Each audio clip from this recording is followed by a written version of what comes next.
So nagsimula na tayo tumakbo. Atin na atin ang highway. Makasalubong pa tayo mga pinsan natin, oh. Nagpapalakas para sa liga. So, tatakbo tayo. Nagdala tayo ng sapatos kasi may project kaming ginawa ni nanay. So tatakbo tayo sa highway. Bakit hindi ko pa suot? Kasi dadaan tayo sa palayan.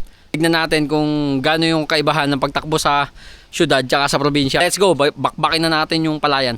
Nay, takbo lang ako sa highway, ha. Nay, takbo lang ako sa highway. Yung pagtakbo mo, Jester.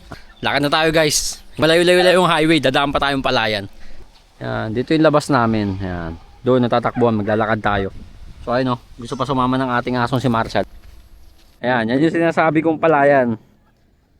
Since May ngayon, mag-May, April, papunta ng May, tuyot na tuyot.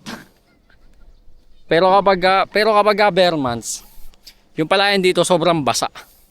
Kasi punong-puno ng tanim. Kaya nanigurado na lang din ako. Tsaka kawawa naman to, dudumihan lang dito. Doon na lang sa kalsada. Para sulit. Ay, lapit na tayo sa highway. Then warm up, tas isang quick run. Quick 5K tayo ngayon. Subukan natin kung kondisyon tayo. Okay, nandito na tayo, malapit sa highway. Mga 15 steps na lang. Magsasapatos lang tayo dito sa may highway. Tapos yung tsinelas, iwan na lang natin dyan sa may butas. Tapos na tayo magsapatos. Kung warm up na lang tayo, problema ko, sa ko iiwan tong tsinelas ko. So maghanap lang tayo dito sa puno ng lagayan. Ayan, hanap tayo. Lalagyan natin ng katibayan. O, ayan, dito, maniha, tsinelas hunt. Lumang dragon, limang gis. So ayan, tara. So nagsimula na tayo tumakbo. Atin na atin ang highway. Medyo mabigat yung takbo. Hindi ko alam bakit mabigat yung takbo ngayon. Dahil ba sa tumakbo ako bigla after 3 days, o naninibago lang ako sa atmosphere dito. Sa pulagad yung pawis, eh. Pasok na pasok. Mukhang hindi ko kaya na walang tigil to, ah. Lakas pa ng hangin. Lakas talaga ng hangin, sinasalubong ko. Papasukin natin to paahon. At ayun na nga, tumigil na tayo.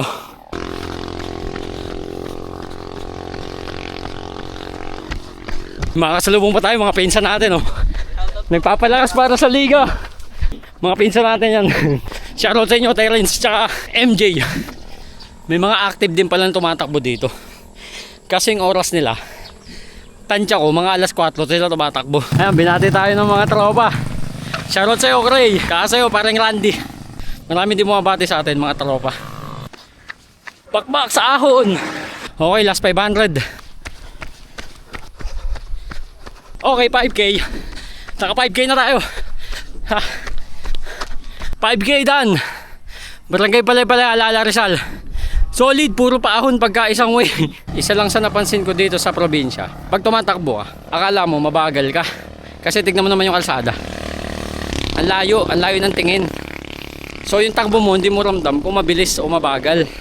Unless na lang titingin ka sa pace mo, sa phone or sa may smartwatch mo, doon mo na ma-realize ang bilis pala ng takbo mo. Tol, kanina akala ko yung pace ko 7 lang. Yung pala nagpo 4 at 5 ako. Ay nako.